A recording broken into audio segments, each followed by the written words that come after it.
I have to hit the OK button. Okay. Hello, and welcome back to the Yes Dear podcast. I am Patrick Lyons, and I am staring at my beautiful, lovely bride, Dana. Hi, Dana. Good to see you Hi, again. hon. I know. Cheers. Did you just say, I know it's good to see me? Is that Yes, it's good to see okay? me. No, I'm just kidding. That's what I Great to thought see you you were again. saying. That's what I thought you were saying. Yes, so been a few days since our last episode, and um I remember in our last episode we were saying, or I should say in our first episode, we were talking about just wanting to give people hope, right? Yeah. Just wanting to give that couple who might be listening, who's struggling in their relationship, or even well, give them hope for sure, even the ones that are good and want to be great, give them hope that that's possible.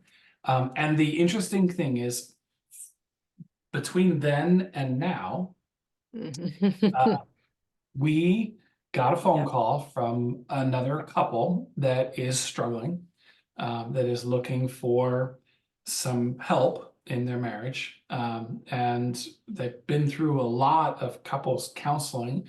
Yeah. And just to share with the listeners, we were listening to some of the things that they were advised to do. We were cringing. It was like, oh gosh, that's just awful advice for how you would build intimacy in your relationship. And I always like to say, I don't just mean physical intimacy. I mean the emotional, the spiritual, that connection, right? That's what we hmm all want in our marriage. Um, but the interesting part about that phone call is the very first thing that she said. And she said, I just want to talk to you because, before we agree, before we decide to get help, I want to tell you what's going on, and I want to know, do you think there's any hope? Yeah. Um, and I remember both of our eyes just kind of, yeah, like a little shock, like wow. And yet we were there, right? We Yeah. were there, literally wondering, is there any hope for this marriage? Or not even, maybe even take it a step further, not wondering, is there any hope, but even just convinced there is no hope for this marriage. Yeah. Like, you've answered the question in your head. There, not only isn't there is no hope for this marriage.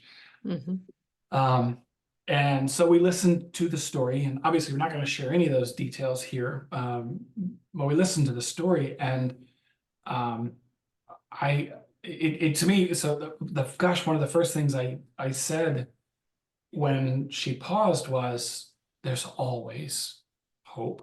There's always hope." hmm Um, and as we were then talking about what do we want to talk about today, Yeah. it just seemed like an obvious topic to talk about was hope. hmm Yeah. Our reaction, we immediately both, of course, there's hope. There's always hope. And I will have to say, for any couples listening, that if you find that one spouse has it and the other doesn't, right? We were there. Yep. It we both weren't hopeless at the same time. Right. It was usually you were fighting because you had hope, and I was like, there's none.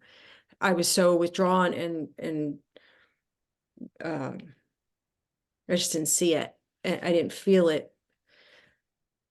And then it flipped, and it was down the line where you were basically saying to me, I don't know why.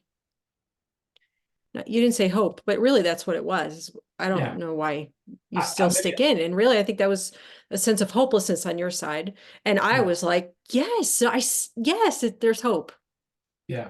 I think that's um it, and so that what we were hoping to talk about today, not hoping, we get to talk about whatever the heck we want. That's So what right. we're going to talk about today is a little bit of our own experience, and then and then hopefully leave you with an answer to that question: is there hope?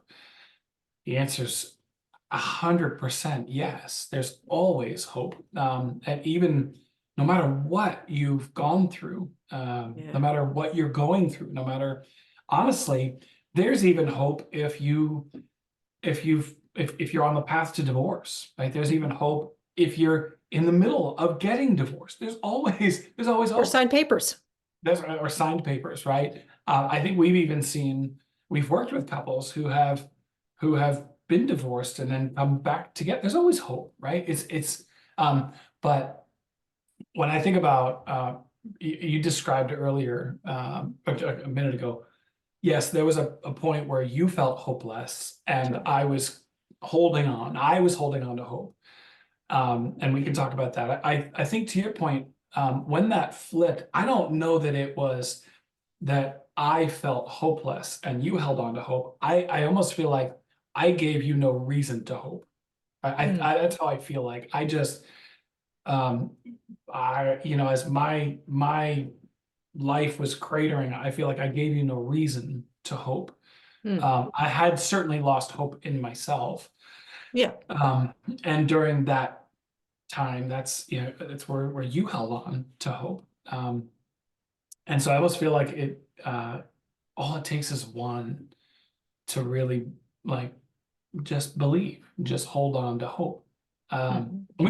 We actually can talk in future episodes about how you can win your spouse back even when they are pulling away. But there are certainly there are right ways to do that, and then there are the ways that we usually all go to that are absolutely the wrong way. So we can talk about that in the future. But Yeah. um, what are you thinking? I see the wheels spinning in your head. No, I was really listening. And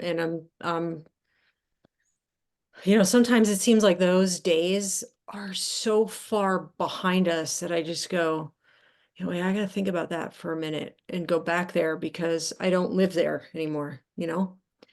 Um, and I have to force myself to go there.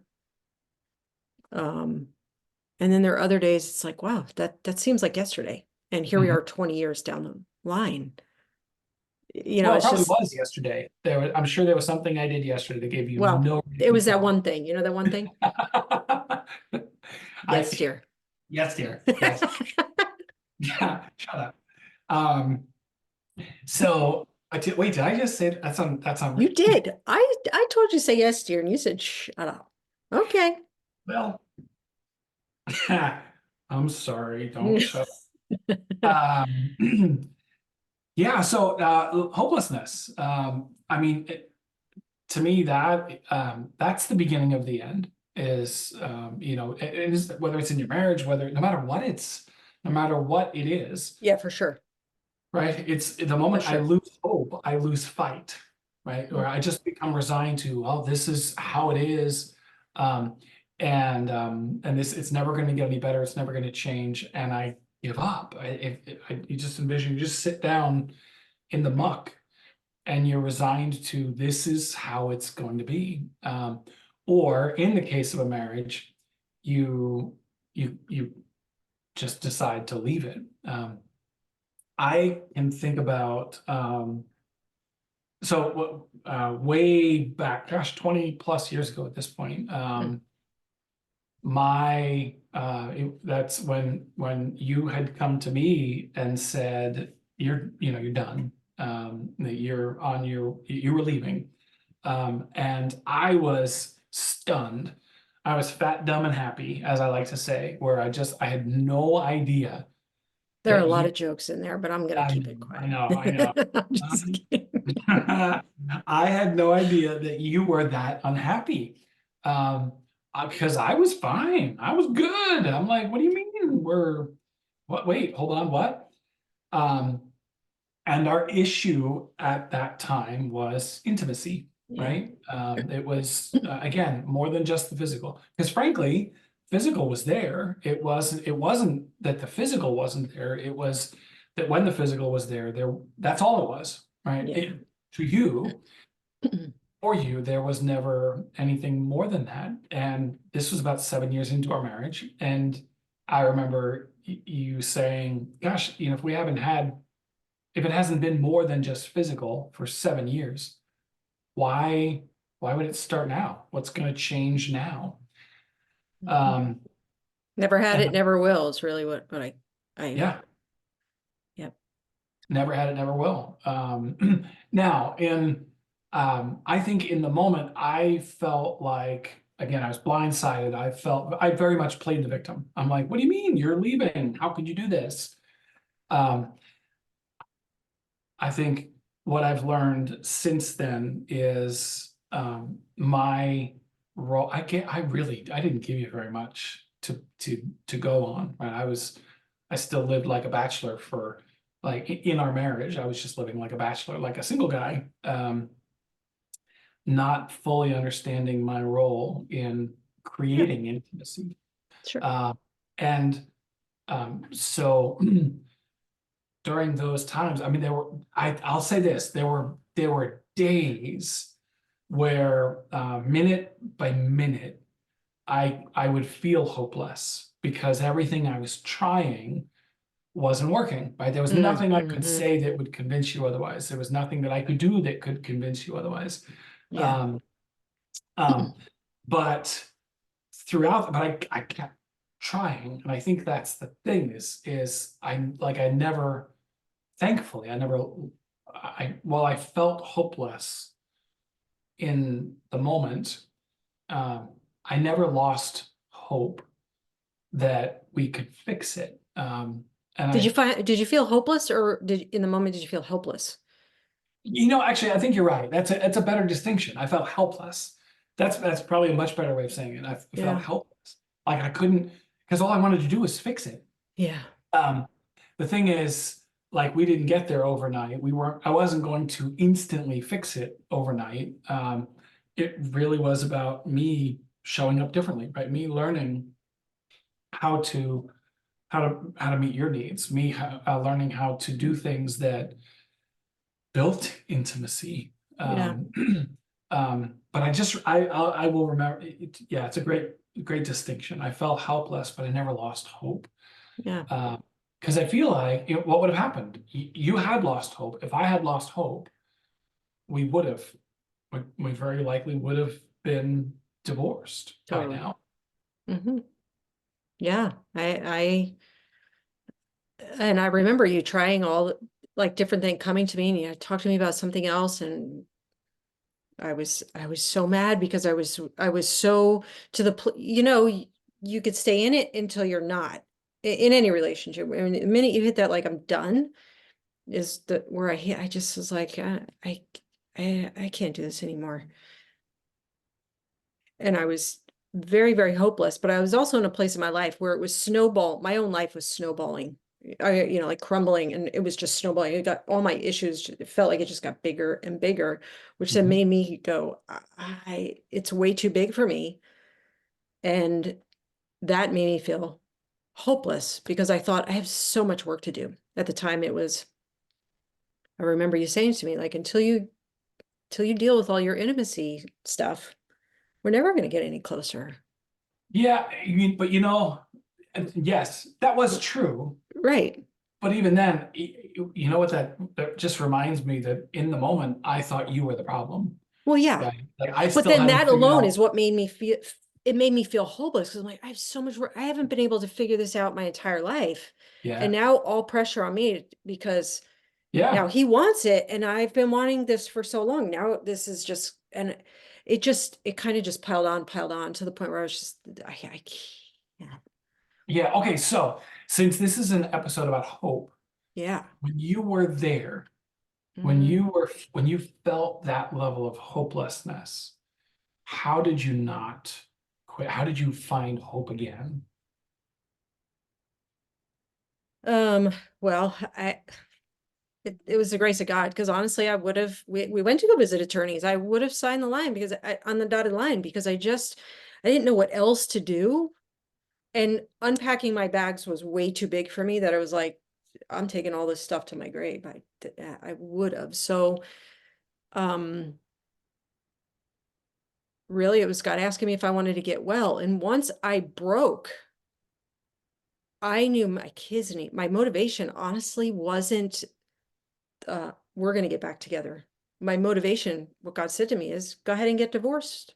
But then what are you going to do? Your kids need you. And see, God always knows our motivation. For some people, it's other things. For me, it was my kids. And it was Mhm. like, okay, they need me. And I remember you coming up the stairs that one day after God said, do you want to get well? I said, yes. And he told me, sit down and call that counselor. And you came up the steps and sat right at the base of the steps in our foyer upstairs.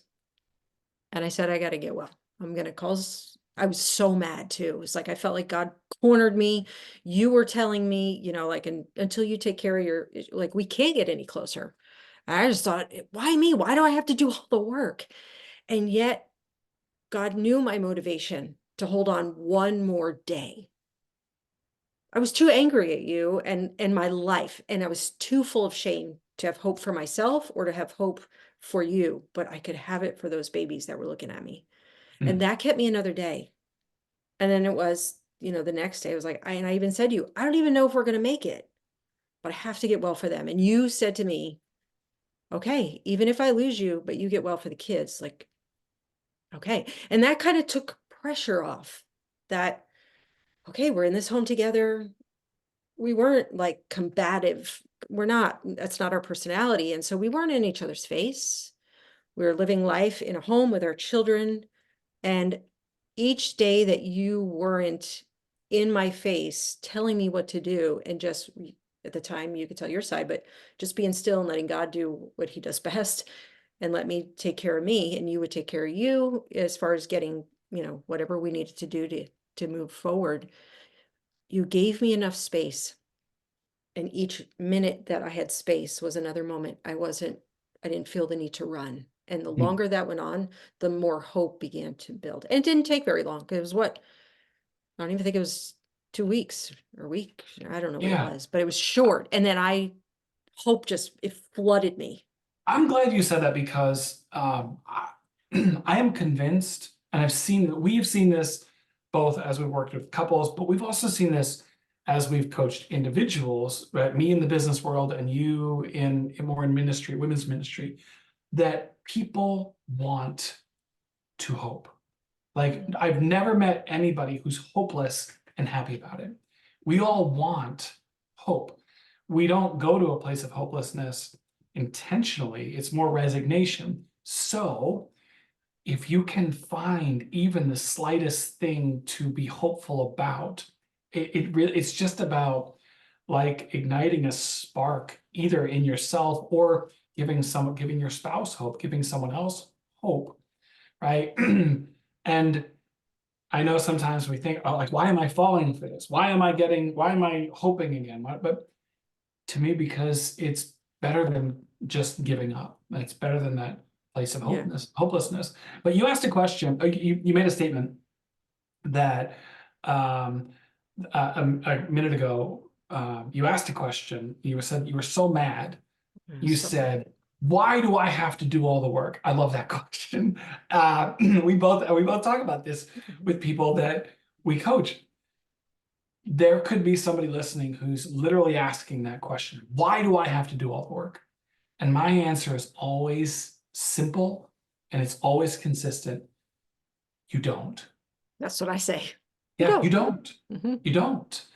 Um, but if you don't and they're not, then you're basically signing up for the end, right? Hmm. So are you willing to do whatever it takes? Um, now neither of us ever means that you become a doormat or that, right, you Hmm. stay in an unhealthy or Yeah. unsafe situation. Never would I say that.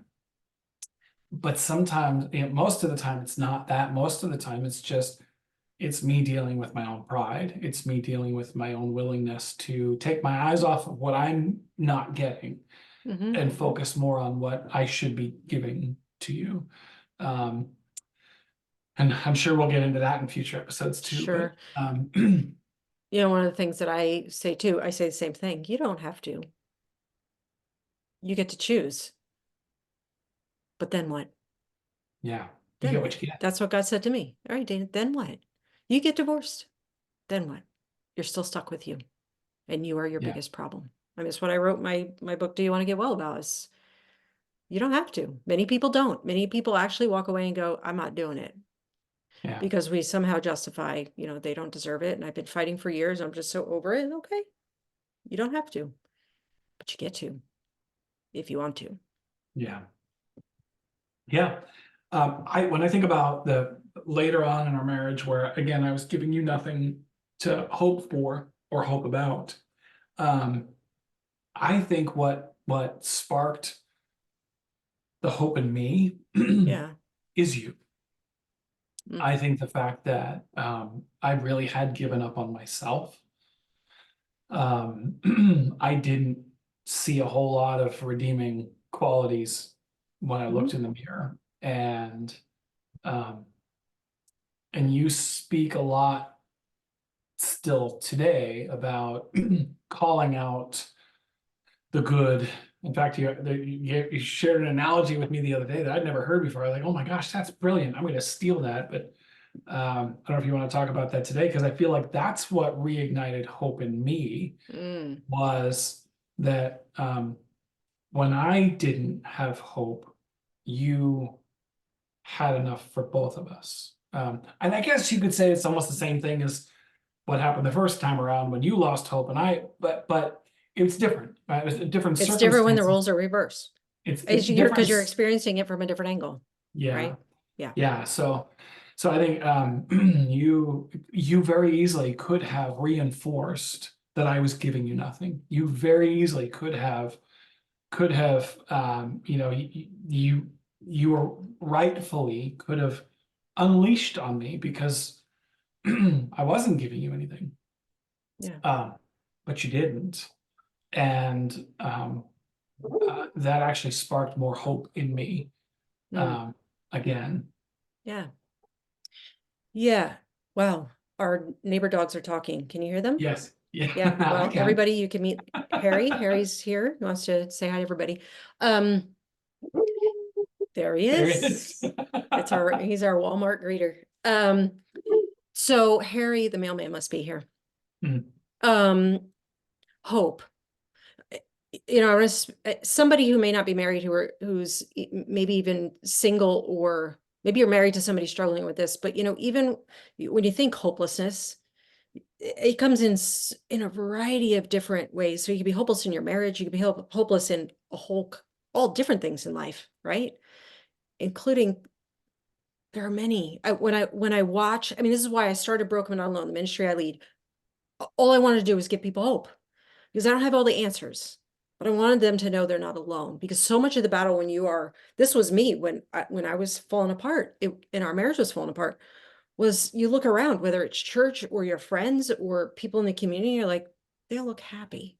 Like nobody yeah, is struggling like me. They're in church or holding hands. The kids like Jesus. My spouse is there, loves to be there.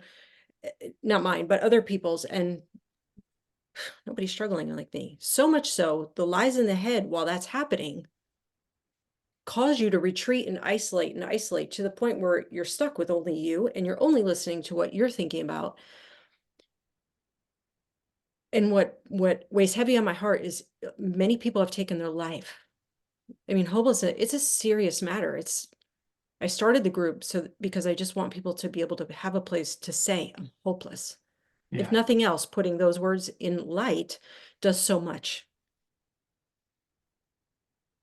And I think from suicide, that's the ultimate, end to a marriage ending, friendship ending, whatever ending. So many people feel hopeless because they feel like, I'm not saying every single one of them, but what I've heard so many stories, and I know in my own marriage, when I felt it, was that what I deserve and the punishment that I deserve and the mess that I've made is too great. There is no going back. There's no going back. So the greatest, not greatest, it's not, the ultimate punishment would be to end it. I don't deserve it.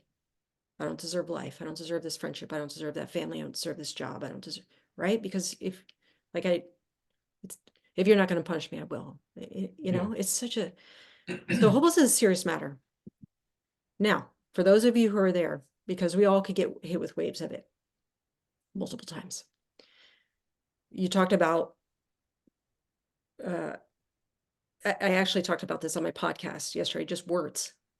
It could change like that. A spark, a flame of hope, just a flicker Mhm. can my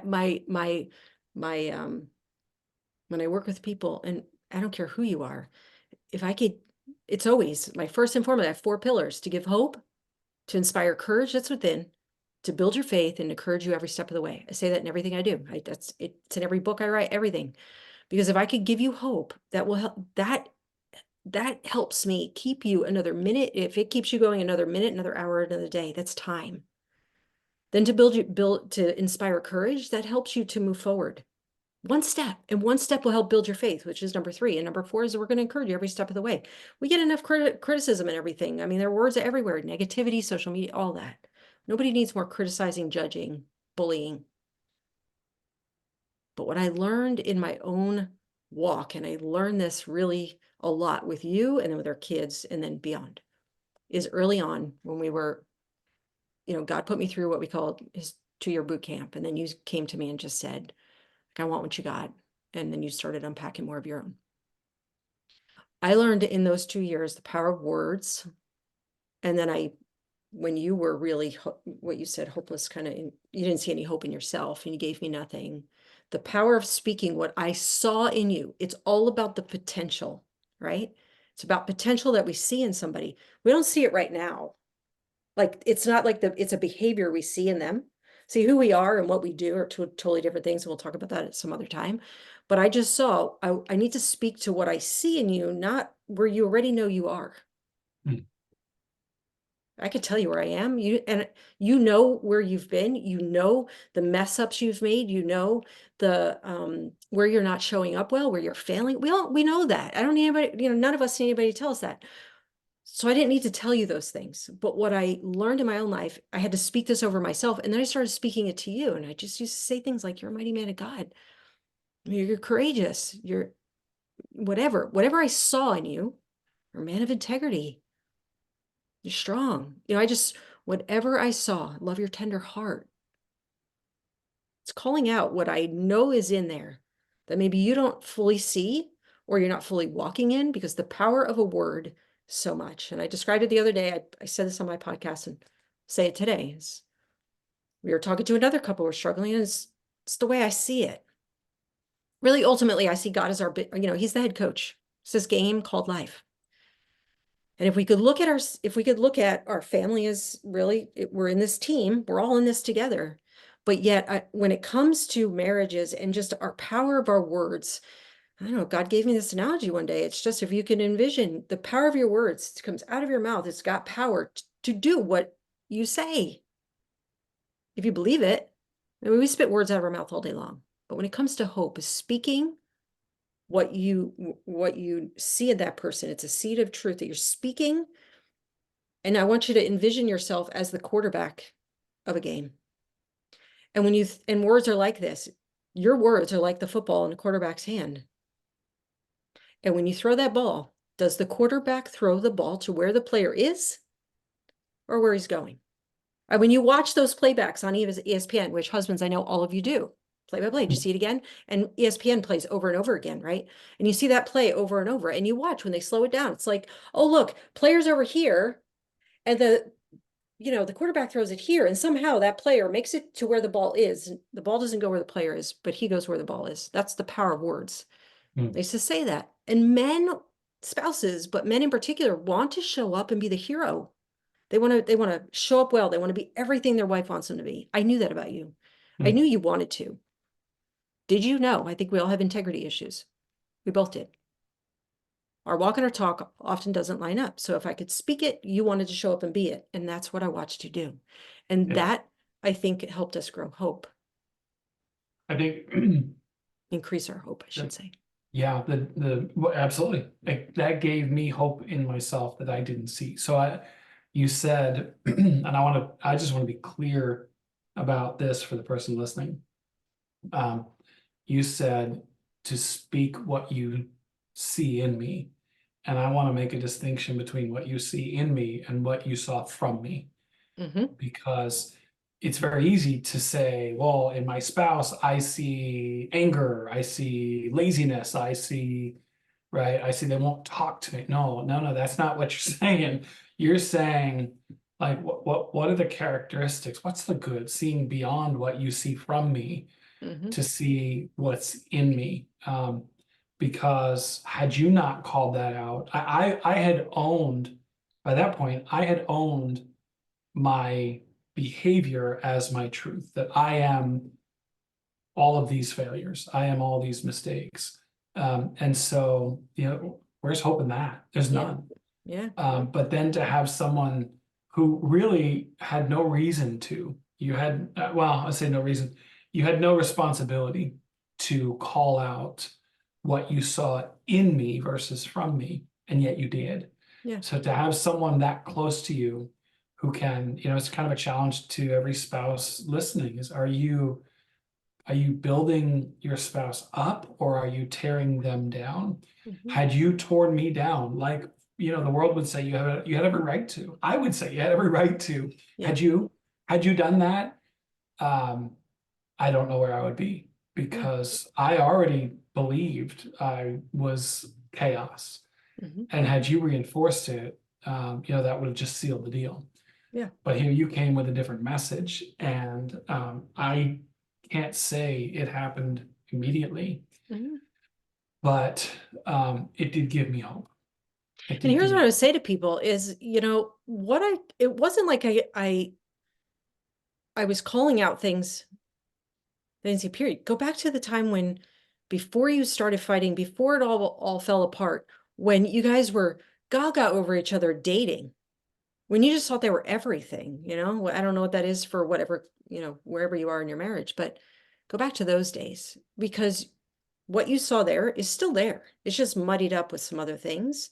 That that's the same guy I saw when I was dating. That is what I was attracted to you for. yeah, I was like, oh my gosh, he's yeah. everything I want. But it's not what we say, it's how we say it. You could Yeah. easily have said, you used to be really kind. You used to be a hard worker, right? And now it's Mhm. that would have again reinforced, yeah, you're right. I'm no longer that. But you spoke in a very present tense way, and I think that's critical.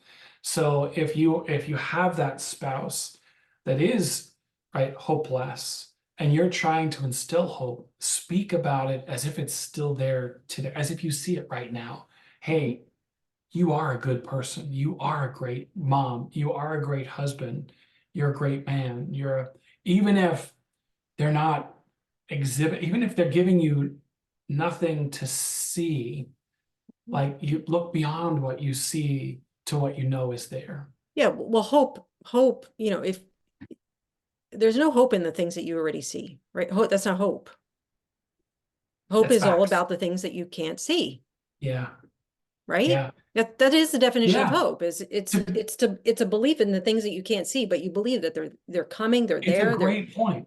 It's a so you're great point. So, speaking hope, meaning yeah. speaking things to become, and I don't want to get kooky on that whole thing, but there are power in words.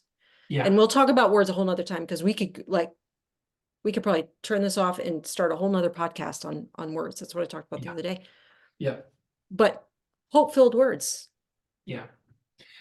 I think it's a great point. One of the reasons we lose hope is because we become blinded by what we see. Right? It's a great point. So it's not focusing solely on what you see, but instead focusing on what's possible, what you know. Mhm. And So and so I challenge people, we do these things. We make vision boards. Mine's right down here below me, and they're filled with words, but hope, so I can see things I can't see, but I'm reaching towards them. If you're not married, I want you to hear me. But if you are married, I want you to hear me. Either way, is what are you hoping for? Let's take out all the issues. Let's take out all the baggage. Let's take out all the problems, the mountains of things that seem like impossible and you're just sick of. If you just get real quiet and you go, man, if life were what I call good, or if we would call it a blissful life, what would it look like? What would your marriage, if it's good, what does that look like to you? Not what do you see now, but what would it be? Why'd you get married in the first place? Yeah. What did you see? What did you hope for? What did you dream about? Write it down. Because this is what we tell couples all the time. It's not about going back to where we were. We would never, I don't want to put any work and help people and walk alongside them to promise them, hey, we're going to take you back to like your honeymoon days. Who wants to do that? I would never want to go back to where I was at that. Are you kidding me? Right. No, I don't want that. We want to take you and bring you to better than you've ever been. Yeah. That is That's possible. awesome. We had nothing, hopeless. Yep. And now I can say it's better than it's ever been. Yep. And Yep. it's not like we're not facing challenges. We have a ton of them right now, Hmm. but we have hope. Yeah. I agree. Right? Yeah. So Yes. that's their homework for today. Just Yeah. dream. Oh, If you could, what do you hope for? that's it. And if we can help, we'd love to, Yeah, right? for sure. Just hopefully we hope that this podcast episode has given you hope. Yeah. But I maybe the last thing I'll say is it's very easy to be hopeless. It's very easy to lose hope in isolation, right? Yeah. That you talked about, right, looking around and everybody else looks so happy and seems so they have it all together, and that's a form of isolation, right? It's the Sure. lies. We just retreat inside and we don't want to talk about it. We just there's no hope in isolation. So whether it's reaching out to us or whether it's reaching out to someone, just be careful, because we led with here's a couple that is hopeless because they tried so many other forms of couples therapy that just made it worse. So really be careful about who you seek out for hope. Absolutely. Not someone who's going to commiserate with you, but someone who instead can help you see what's possible. That Yeah. is a cheerleader, an encourager. Mhm. And again, if you don't have that person in your life, or even if you do, and you're looking for Need more. some support here, that's what we aspire to be, that for you. So just find a way to reach out. Mhm. There you Yeah. go. There's your encouragement for today. So make sure you follow us, and you'll get notified when the next one comes out. But thanks for listening today. We appreciate Yeah. you. Have a great day. See you next time.